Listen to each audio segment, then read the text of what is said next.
ang usa ka 20 anyos nga babae kinihuman matud pa nga nag-inom sa lanit. Gihiloan matud pa niya iyang kaugalingon diya mismo sa may westbound terminal sa barangay Bulwa, siyudad sa Cagayan de Oro. Diin ang maong babaeng biktima usa ka 20 anyos og residente sa nasangpit nga lugar.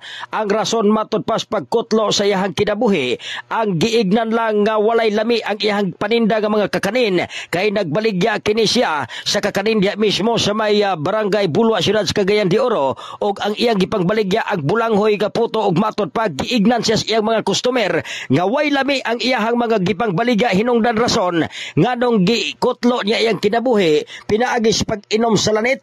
Gikabot siyag sa iyahang kaipon nga wala may laing nga rason o hinungdan nganong nagkutlo siyang kinabuhi ang naisgutan nga babae kay wa man matud pa sila'y pagpanag-away o pagpanagbingkil. Dali nga gidala sa balay tambalanan sa GR Borja General Hospital ang naisgutang babae apan didto nasuta og nakita nga dunay lanit nga giinom niini sa naisgutang babae og didto kini natumba sa Bulwa Terminal og gitabangan pa kini sa mga habal-habal drivers tungod kay nagtuo sila nga na heat stroke tungod sa kainit sa sitwasyon sa panahon. Apan nasuta dito sa GR Borja General Hospital nga matud pa nag-inom sa lanit ang naisgutan nga biktima. Munang rason karong panahon na gihaya na ang nasangpit nga babae. Detalye sa maong balita hatod kanato sa D3 Bayo kini si K5 Rikim Sulita para sa kampiyon sa balita serbisyo publiko o kalingawan sa Cagayan de Oro, K5 News FM.